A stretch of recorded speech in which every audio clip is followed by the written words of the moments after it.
Well, good evening, everybody. It's Chris here from the Whistle Stop Cafe in Muir, Alberta. Wow, look at that auto framing really doing its thing. I really can't hide from it, can I? Oh, thank you. You like my hat? My hat came from my good, and I wish more time spent visiting friend, Mr. Rick Strankman. Many of you might know Rick from early 2000s when he dared to sell his property to whoever he wanted to, which was a bag of wheat in the United States, and he ended up in jail. I think there was a few of them that ended up in jail for like 6 months. Now, I had planned on doing a live stream tonight just talking about some current events, and then I saw this hat sitting on my shelf back there with some of my other, sorry, the place is kind of a mess, some of my other little knickknacks from my travels. I've got books from dozens of people that they've given me. Some I've read. I have a awesome hoodie over there from my new good friend Berta Proud Dad. Up here, I have a pamphlet about how the federal government is trying to reclassify nutraceuticals as drugs so that they can regulate them and take away the things that actually make us healthy. I have this boombox that reminds me of a better time when I didn't realize how much of a better time it was, and that was the 80s. Any of you who grew up in the 80s, you know exactly what I'm talking about. It felt different.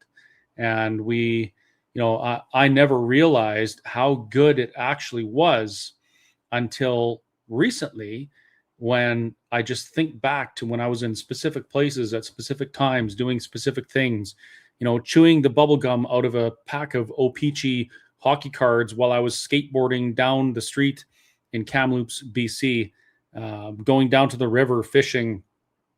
Never had a cell phone, never had any way to get a hold of my parents until we came home when the streetlights came on. And for those of you that know, it really did feel a lot different.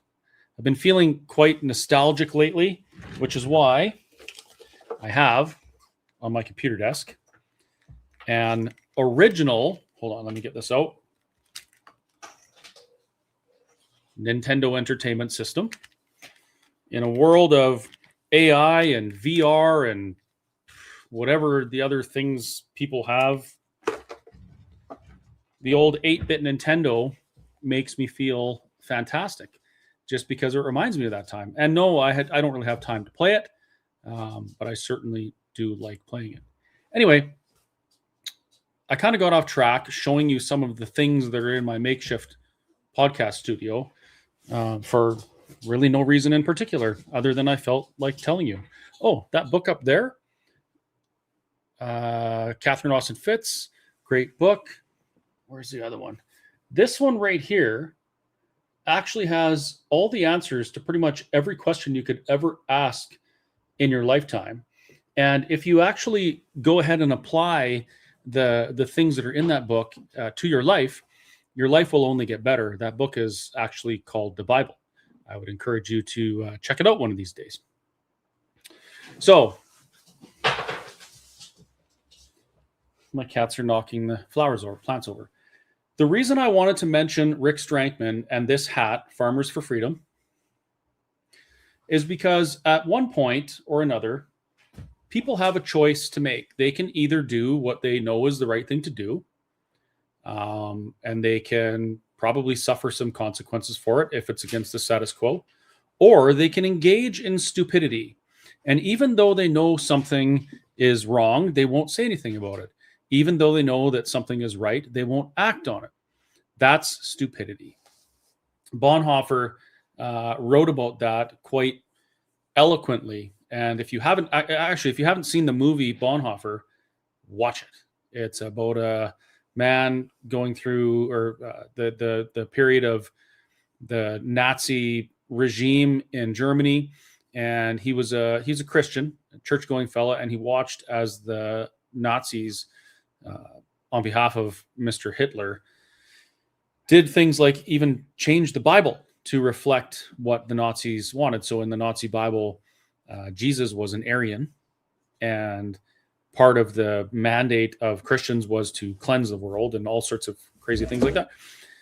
Biblical scholars, pastors, priests, whatever, saw this stuff happening and they didn't say anything about it.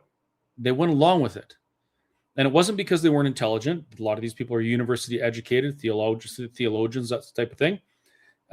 It was because they were stupid.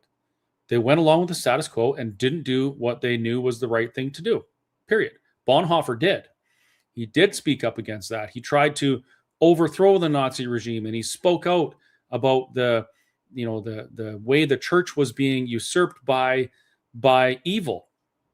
And they hung him for that. But his work lasted for decades. I mean, we're still reading and watching and learning about it now. And one of the beautiful things about history is that if you pay attention to it, you have a very good chance of identifying when things are wrong or when you need to take a righteous path, and you can do it.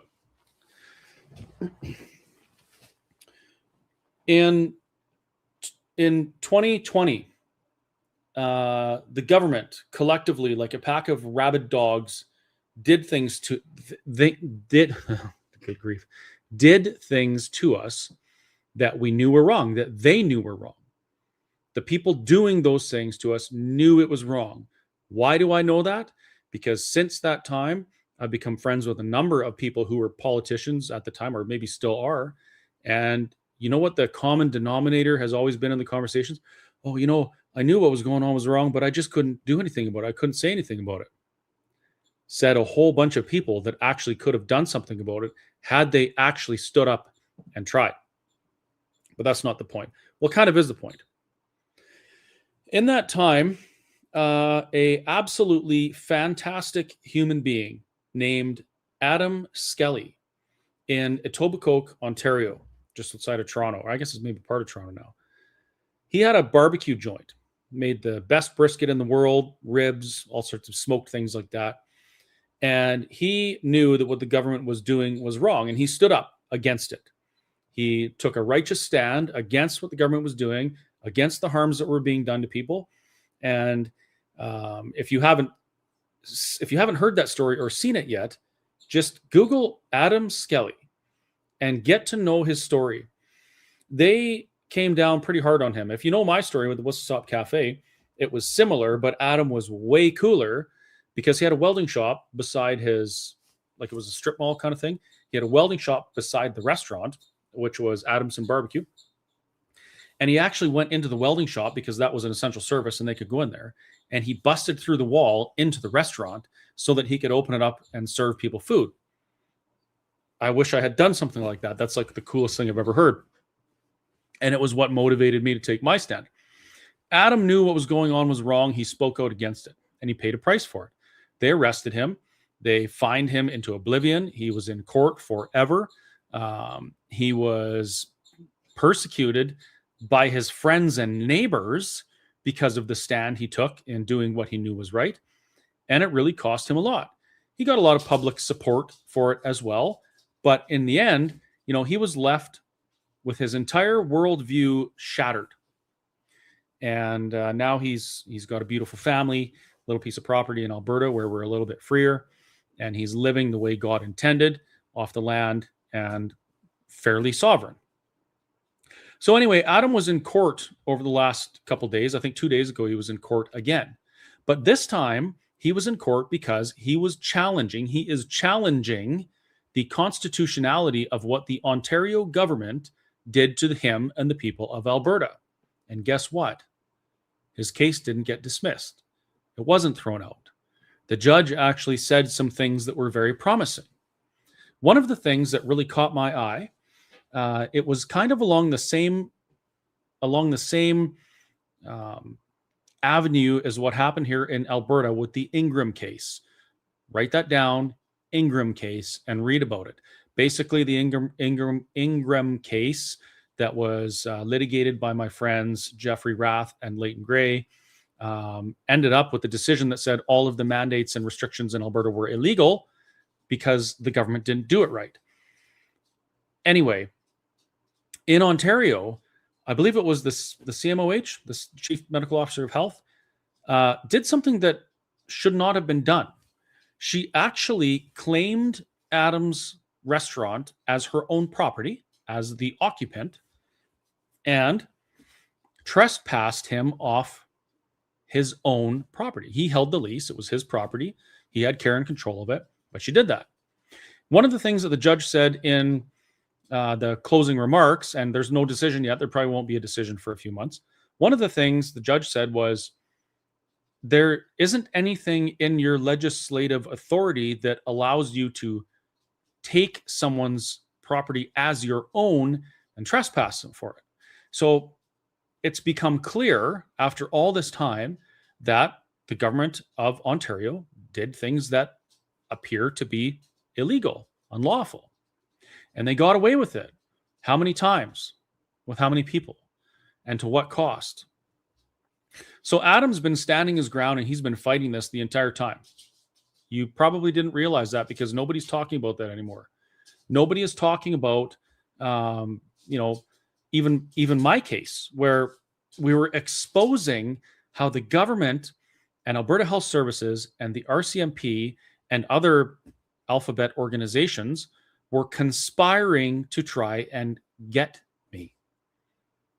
In the transcripts available, because we got a court order to get all of the notes and communications about me and the Whistle Stop Cafe from Alberta Health Services, government, RCMP.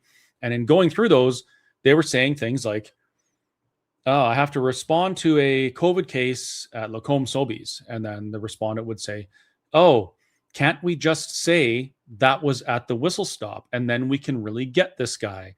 He's making us look bad. You know what never, ever said? Nothing in the communications ever talked about your health, my health, COVID cases at my place, anything like that. It was always about, I was making them look bad and they needed to shut me down so that nobody else stood up. Now, in Adam's case, we heard something very similar. We heard, how did that go? We heard that the way the Ontario government was acting and what they were doing had and has no evidentiary backing. And this is something that me and Adam and others said during that time. We said, if you can simply prove to us that this is necessary, or show us the data, show us the science, show us something, then we'll look at it and probably comply because we're reasonable people. They never did that. And as Adam was going through court again a couple days ago, that was highlighted again. Adam has expert witnesses testifying that there was never a threat like that. It wasn't necessary what was done to the people of Ontario to him. And the government brought nothing, literally nothing. No evidence to support what they were doing, no evidence to support what they did. There wasn't any. And now the problem is, and the reason why some of this stuff was allowed to get through court unchallenged, even though there was no evidence, even though the governments didn't demonstrably justify that what they were doing was necessary, was because the government themselves were acting as the expert, declaring that what they were doing needed to be done. So that's all that needed to happen. So in our case, Dina Hinshaw said, we need to do this. And I said, where's your evidence? And she said, well, the evidence is what I just said. Do you understand how ridiculous that is? It doesn't make sense. And Adam's exposing that in his charter challenge. So really looking forward to that decision. The reason I mention this now, after all this time, is because in Alberta, me and two other plaintiffs are suing the Alberta government for what was done to business owners in that period. It's estimated that the average business owner in Alberta lost around $186,000 because of what the government did. Now in Alberta, Ingram had declared that what the government did was illegal. They did not have any legislative authority to take my business. They had no legislative authority to tell you that you couldn't go visit your dying mother in the hospital. Those precious moments that were stolen from you were done so without the shield of legislative authority. Why is that, you ask? Why was there no shield? Let me explain. Our politicians in this province and in this country are protected by a legislative shield, in that the legislation that they use to do things to us, to impose things on us, to take things from us, whatever, has a clause that reads something like the minister or anyone acting under them in order to fulfill the duties of the ministry, if acting in good faith, may not be sued. So to say, you can't sue a politician for doing politician things as long as they're acting in good faith. Now, in my case, the judge, Justice Justice Feasby, he pointed out that a politician, a legislator, a lawmaker, either knows or ought to know the legislation that they're using to do whatever. So in the case of Alberta Health Services and Dina Hinshaw and the Minister of Health at the time, Tyler Shandro, they knew, and I'll tell you, they knew, or they ought to know, and this includes Jason Kenney as well, they ought to know the legislation they were using. In Alberta's case, because Cabinet made the decisions regarding health and imposed the restrictions on Albertans, that was illegal. The legislation does not allow for that. It allows for the Chief Medical Officer of Health, in her capacity as a doctor, his or her capacity as a doctor, to make health decisions and impose restrictions and mandates on the province. That's still a thing. They can still do that.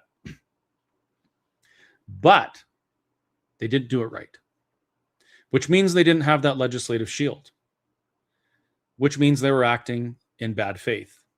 And that's one of the words that was brought up in one of my court appearances in the class action lawsuit. Oh yeah, it's a class action lawsuit on behalf of every business in Alberta that was affected by the mandates. And it's been certified, which means that a court has said, yes, there's a case here. The government did something illegal. It harmed this class of people. Now this is going to go to court and there's going to be a remedy. That's going to happen. But I want to point something else out. In this case, I don't know if I would consider unfortunate or a win or whatever, but the government generally settles lawsuits. They don't want them to go to trial. Let me explain why they don't want this one in particular to go to trial. What do you think is going to happen if our class action goes to trial and we prove malfeasance or misfeasance or bad faith of those politicians of the day, Jason Kenney, Tyler Shandro, amongst others, Dina Hinshaw? What happens to the legislative shield that protects them against civil lawsuits? It's not there because they either knew or ought to have known the legislation they were trying to use. Does that mean that if we're successful in our class action lawsuit, that people could sue these individuals civilly, personally, sue the man or the woman? I sure as hell hope so. I would love to see some accountability. And it's interesting that this is happening in Ontario at the same time. Well, kind of not the same time. I mean, he's going through a different process, but the outcome might be similar in that he might also prove that what the government of Ontario did was not acting in good faith, removing the legislative shield from those politicians that did those heinous things, those crimes against humanity to the people of Ontario back then. And that would truly be a house of cards across Canada, wouldn't it? It's been 4 years, and nobody has been held accountable. It's been 3 or 4 years since mainstream has started to actually talk about the errors that were made. There have been a number of outspoken critics against people like me back then who have come around to the other side and said, you know what, I thought this was right back then, but now I realize it was wrong. The Alberta government, our Premier, Danielle Smith, has a report on her desk from a bunch of doctors that spent 2 years digging into this stuff. And it was a scathing report about what the government did. You know, back then, people like me who were trying to fight for their own survival, save their own skin, we had to go and find information as to try and talk about these things and find some sort of a crack in the dam so that we could finally, release the the burden on the people of Alberta that was being imposed by the government. One of the things I did is I paid attention to what was going on around the world. And when I saw things like, for instance, El Salvador was handing out packages with all of the things that we were told, underground, that we needed to early treat COVID and other things, apparently. They were giving that to their people and having success. And you'll find a video of that I did posted to my YouTube channel. It was taken down 3 days later, and I was given a strike for that, for misinformation. And a little while ago, I said, hey, YouTube, this stuff has been proven, like this was real. It wasn't misinformation. And they took away my strikes and put the video back up. So now, obviously, it's not misinformation. But they were giving the people in El Salvador ivermectin, acetaminophen, vitamin D, vitamin C, zinc, and something else in these little packages that they would just mail to people so that they could early treat, self-treat, stay out of the hospitals, stop the spread, and keep other people safe. And it was effective. Another thing that I found out, there was a country, I can't remember, it was one of those two-part names, Trinidad and Tobago, Turks and Caicos, something like that. They actually treated their water supply starting in 2017 with some drugs because they had a waterborne parasite, waterborne illness they were trying to mass treat for. And the last thing that they added to the water in this trial was ivermectin. They added it to the water supply. They did that in 2019. Well, that area had really no COVID. Why was that? What was different there than was in Canada? I talked about these things. Other people talked about these things. We were told that we were small fringe minority. We were told that we were pants shitters because we were using ivermectin, as other parts of the world were successfully, by the way, to treat COVID and COVID symptoms. And we've never seen any kind of acknowledgement from our government that, hey, you guys were right and we should have done that. But that acknowledgement would also come with an admission of guilt, because how many people died because the government and the media and some of you folks in the comment suppressed that information, bullied people, prevented people from actually exploring real treatment options in the name of settled science for a novel virus that there was no precedent for, in the name of pharmaceutical profits, because that's what it was really all about, right? How many billions of dollars were spent and wasted on this, by the way? There's been no accountability. And I think it's coming soon. I really do. If it doesn't, we just continue to do what we know is right. We keep our eye on the prize. We build a new nation of Alberta with a constitution that allows us to protect ourselves when the government does these things. We build a new nation of Alberta that prevents government from doing these things to us in the future, because they're going to try it again. I mean, we're talking like $250 billion in profit. Do you think that those people aren't going to try and do something like that again when the payoff is that huge? They probably will. And we need to be prepared. And we are not prepared right now. I can tell you that for sure. We're not. Look at the damage that was done.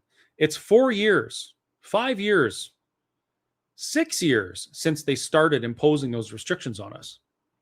And in those 6 years, hundreds of thousands of businesses have gone under. Hundreds of thousands of people have gone bankrupt. Thousands of people have taken their lives. Tens of thousands of people have lost irreplaceable moments with their loved ones. I mean, the list goes on and on and on. And if you want a first hand, I guess a second hand, if you want a close-up about one type of damage that was done over the last few years, come to Mirror on March 2nd. Come to the community hall and watch a movie that my good friend Jason Levine produced. It's called The Shot, Sean Hartman's story. Sean Hartman was a teenager from Ontario who wanted to play hockey. The government told him, in order to play hockey, you have to take this medical intervention that we actually know you don't need because you're a kid and you really have no risk. Your risk of a bad outcome from COVID is statistically zero. I mean, your risk of this shot is statistically much, much higher, but we're going to make you do it anyway because the science is settled. Sean's dead. He died shortly after taking that shot, as did many other people. Now, the comment section is about to light up telling people that I'm lying. This never happened. No one ever died of that. They sure as fuck did. People in my town did. I watched and listened as people from my town of 500 were dropping like flies because of heart attacks, strokes, brain embolisms, kidney failure, liver failure, turbo cancer. I can't even tell you how many people that I'm aware of in the last few years have had super aggressive cancer. And by the time they told me they had cancer to the time they were dead was weeks. Maybe it's because I have a gas station and a cafe and I encounter a lot of people. But I can tell you without a shadow of a doubt that the instances of fatalities with those types of things, I have never, ever seen that in my life. And I'm not going to tell you what the cause was. I mean, there's no way of knowing what the cause of all that death and destruction was. We'll never know. We'll never know why people my age dropped dead after their hearts exploded when they started shoveling snow one morning. A friend of mine, that happened to him.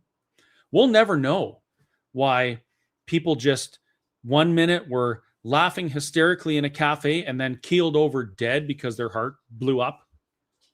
We'll never know, right?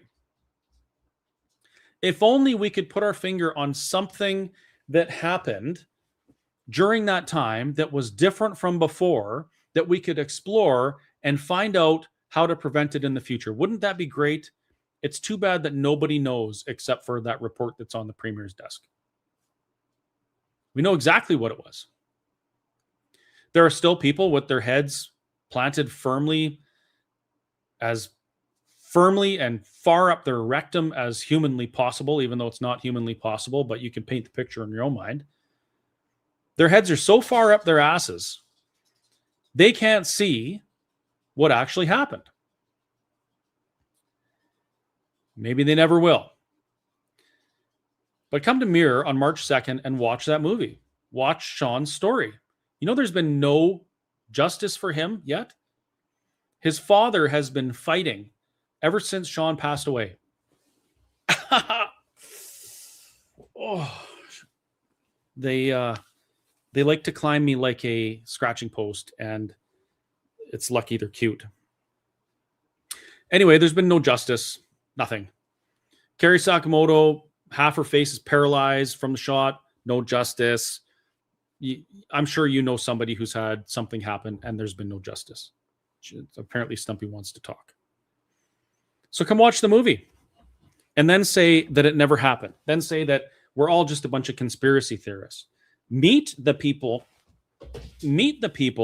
who were involved in these things. Meet the people who were close to Sean and Dan Hartman that know the story. And then ask yourself if we should just forget about this and forego the accountability that is necessary and just, get on with it because it's in the past. You know what's in the past for Mr. Hartman? His dead son. That's what's in the past. And you might think that I'm being cold and rude saying it like that. That is the truth. For many people, what's in the past is unfixable heartbreak. Anyway, I didn't mean to go on so long about that, but I'm really thinking about it now because sometimes people have to stand up and do the right thing. say what needs to be said, even though they know there's going to be dipshits out there that call them every name in the book and try and have them canceled because they're speaking out. I watch a young man speaking out about the absolute tragedies that are occurring on some reserves in Alberta and Saskatchewan when it comes to dogs, and of course not every reserve is like that, but it's happening on many. I've witnessed it myself in places I lived. He's talking out about it and people are calling him a racist for it. Well, no, being a shitty person has nothing to do with the color of your skin. Being a shitty person is being a shitty person. And if you're going to do those things to animals, you're a shitty person. And someone needs to call it out. Most people don't because they're scared of the repercussions.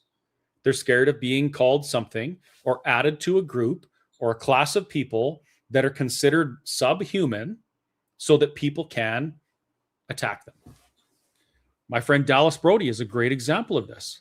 She is speaking truth about what happened in residential schools, about how the narrative was taken over and used to exploit the taxpayers, to actually destroy the country. She's speaking the truth. And we have a bunch of brainwashed, brain-dead punks spitting on her, screaming at her, physically assaulting her at our educational institutions where we're supposed to be able to talk about things, debate things in the public forum. And people are standing idly by and letting it happen. They're not doing the right thing. They're not standing up and standing with her and standing for the truth and condemning the actions of those who wish to silence others. Why are they doing it? Is it because they're unintelligent? No. Is it because they're bad people? No, they're not bad people. It's because they're stupid. You can read about that in Bonhoeffer's writings.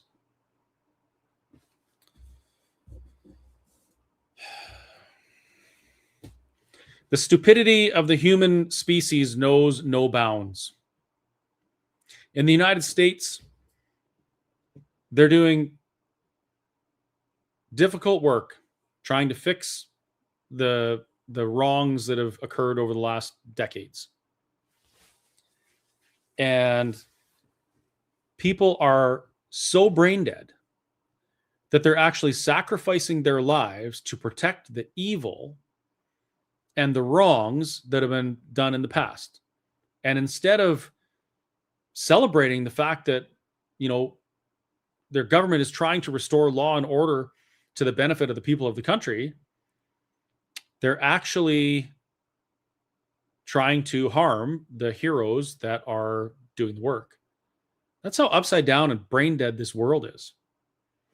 Iran was just bombed. And people they're framing this as some sort of evil, unnecessary intervention, not even bothering to think about the fact that the country was taken over by Islamist extremists and the people in that country were subjugated to Sharia law, abused, and just terrible, terrible things. They don't talk about any of that. They don't talk about the Christians who are getting thrown off rooftops, whose brains are splattered all over the street for everyone to see. And, of course, none of that is good. But at what point do we stand up and say we're going to do the difficult things and fix what's going on so that we don't have to, it doesn't have to fester and get worse in the future? At what point are we going to do that? I can tell you that governments very rarely have anything that even resembles a pair of balls. They don't want to do that hard stuff. The people have to give them a mandate to do it. Now, I watched a video and I did a cute little TikTok on it tonight. I watched a video of our very good friend Gil McGowan with the Alberta Federation of Labor. He gave a speech somewhere where they had the communist hand thing, and they're going to fight back for Alberta. And when they say fight, they really mean it, because they actually want to be violent towards Alberta sovereigntists independence-minded Albertans. He said that they need to take back Alberta. Now, I think that's a name of another thing that was used to maybe get rid of Jason Kenney. But anyway, he figures that he needs to take back Alberta from the tyrannical government that's in power right now. That, by the way, even though they're not perfect, are doing the hard or some of the hard things that Albertans want done. They're claiming that our government doesn't have a mandate to, I don't know, really do anything. And so they're going to fight back. They're going to stop the separatists by any means necessary. Now, you know, and I know that when those people, thanks for the term, Don, I appreciate it.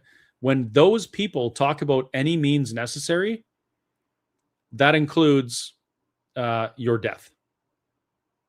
If you've been paying attention to social media over the last few months, you will have seen on many occasions people literally talking about killing me, killing other conservative influencers, harming them, canceling them, beating them up, whatever.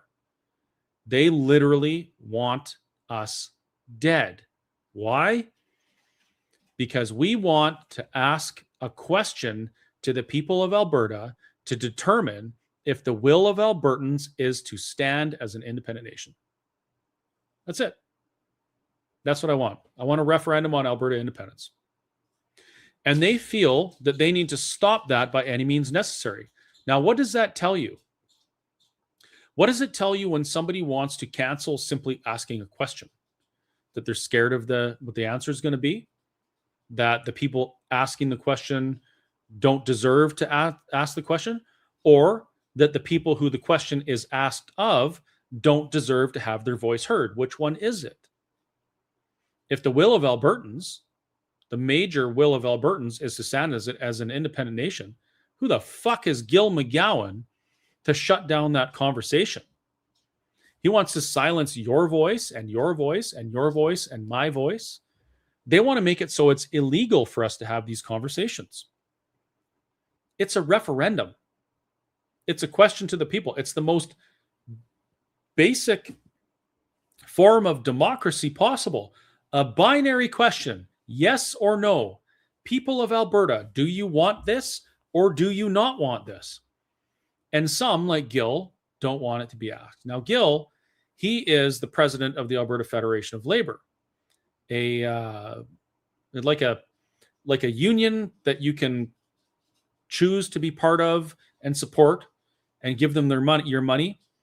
And then they do things like say, and he admitted this in that video, they do things like use their influence to encourage people to sign recall petitions to remove sitting MLAs on behalf of their NDP puppet masters, right? That's what's going on here. Gil is mobilizing the AFL and union members to be a political weapon against a government he doesn't like. Why? Because a conservative government doesn't want to have anything to do with fools like that. Because we know that they're not there to protect workers' rights or protect the people or work or whatever.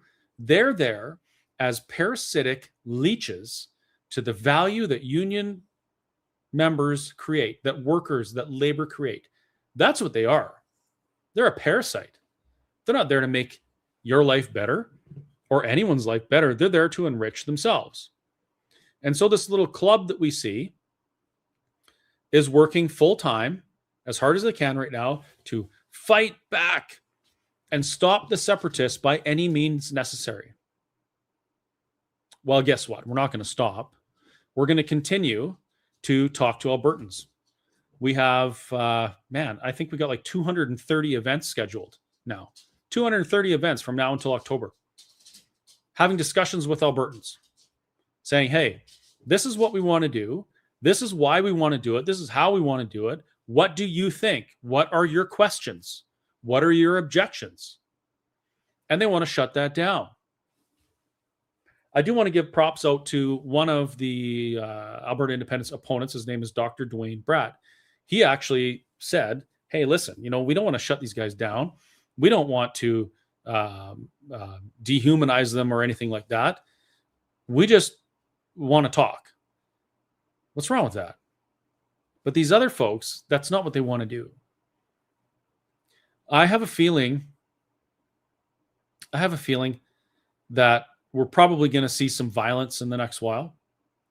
We're going to see violence because the people that are opposed to the idea of an independent Alberta are emotionally driven, or there is a financial reason why they like the status quo, and they will fight to protect that. They will. You just watch. It'll happen. I guess we'll see how that plays out. Somebody in the comments is a complete retard. I think their name is Terry. You can just piss off because you have no idea what you're talking about. And nobody likes you anyway. Yeah, you can discuss that. Clip that and make TikToks out of it. Yeah, I said it. And I meant it, actually. You're completely retarded. Thank you for participating. Another thing that's going to happen in the next little while is the court is going to hear an injunction brought forward by First Nations groups against the referendum petition. So, just to be clear, 6% of Albertans, 6% of them are going to court to prevent the other 94% from being asked a question. Now, why is that? Isn't that a little bit strange? Isn't it odd that a group would want to shut down discussion on something? Why wouldn't they want to have the discussion? we're going to work on trying to have these discussions with First Nations groups going into the next few months. Hopefully it works out. We haven't had much success in that. It seems to always be from the bosses, by the way, not the people. The answer is no, and it always will be. Where's the consultation? Where's the discussion?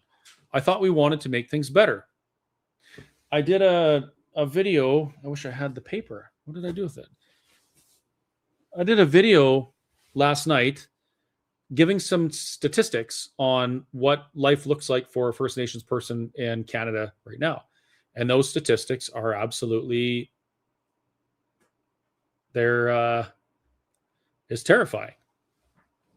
The one that jumped out the most was that First Nations man living on reserve in some places lives up to 19 years less than someone living non-First Nations living off reserve. 19 years less. That's a pretty big deal. A 300% increase in crime. 8 times more likely to commit suicide. Like, the statistics are terrible.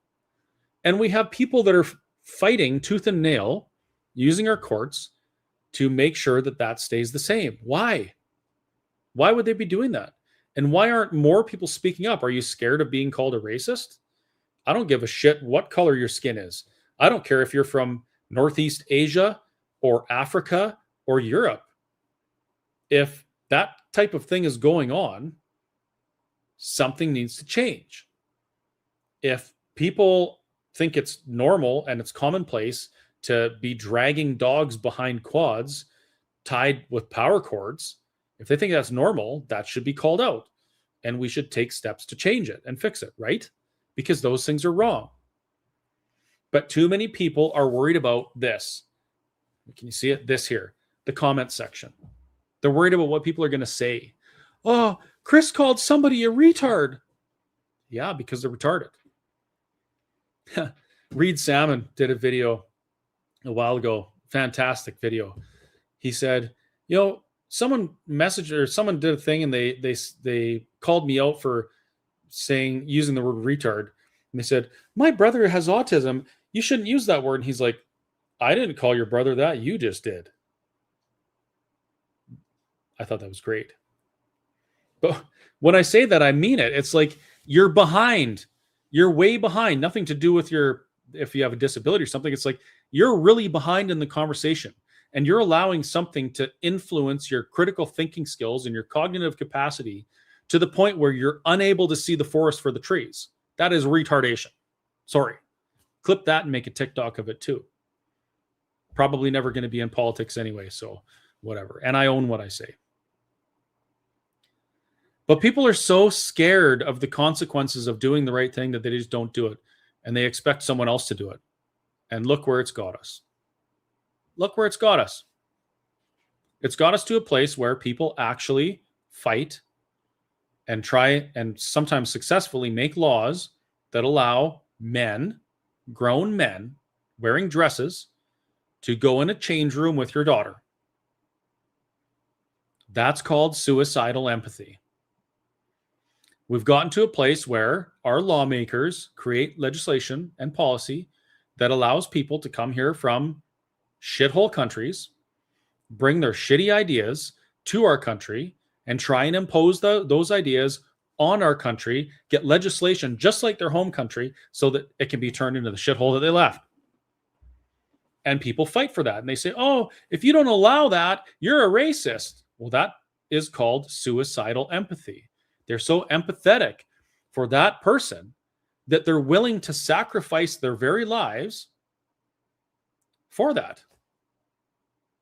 It's retarded, right? Say it with me, folks.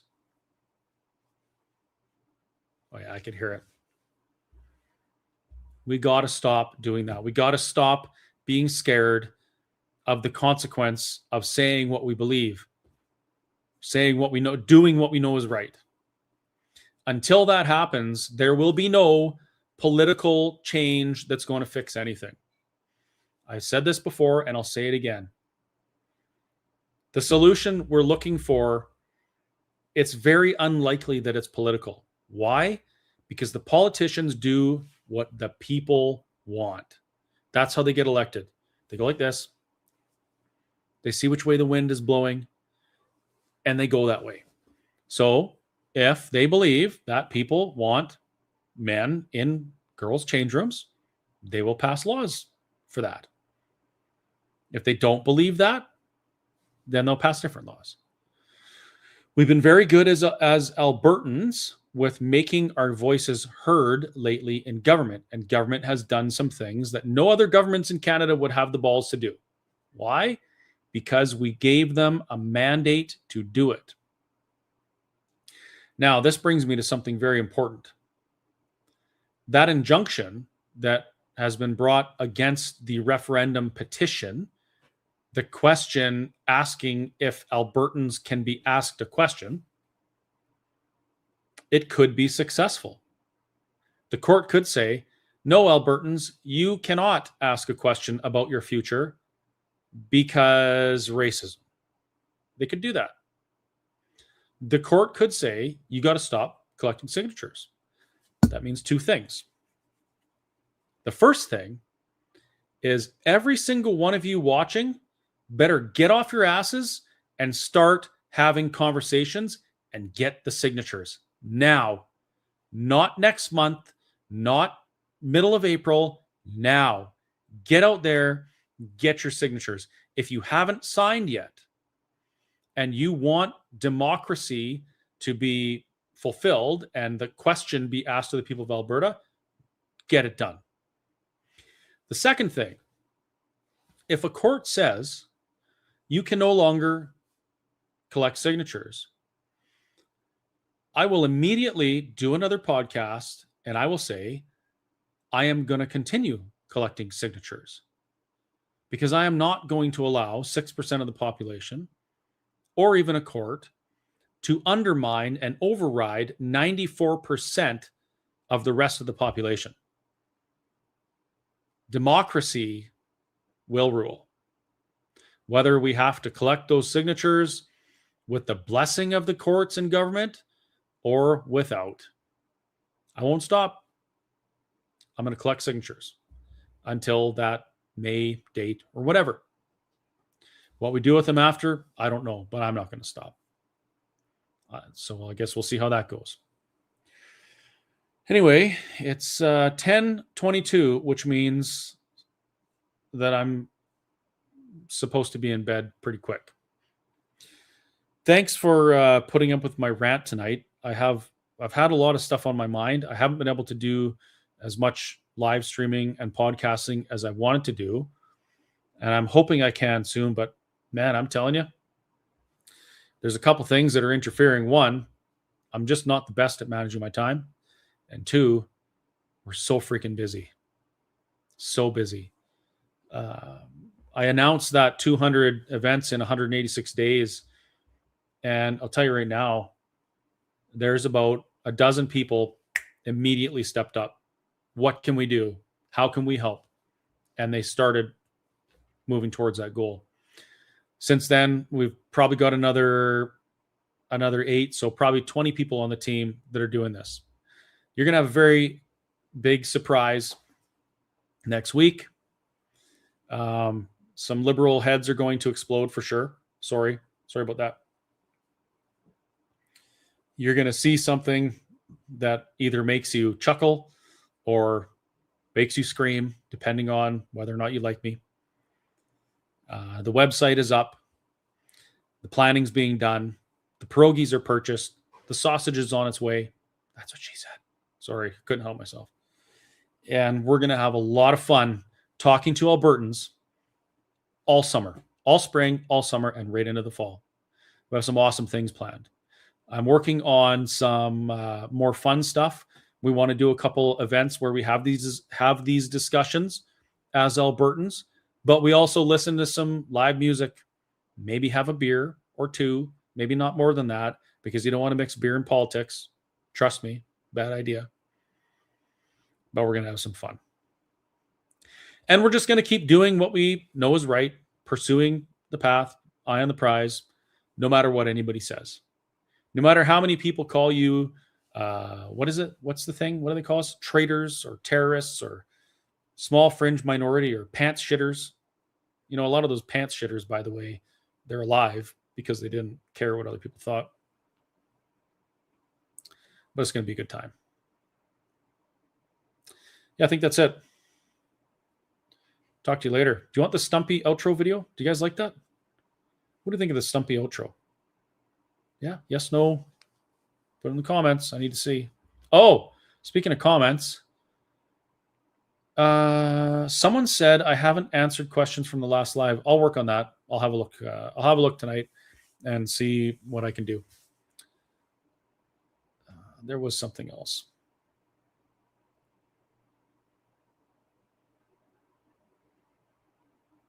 I can't find it now. We'll get it later. Good night, everybody. Here's Stumpy.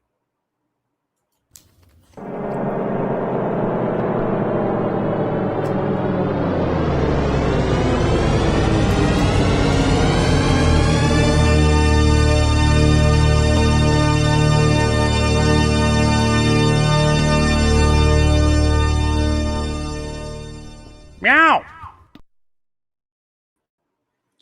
Have you ever heard me say the phrase Alberta independence is necessary and inevitable?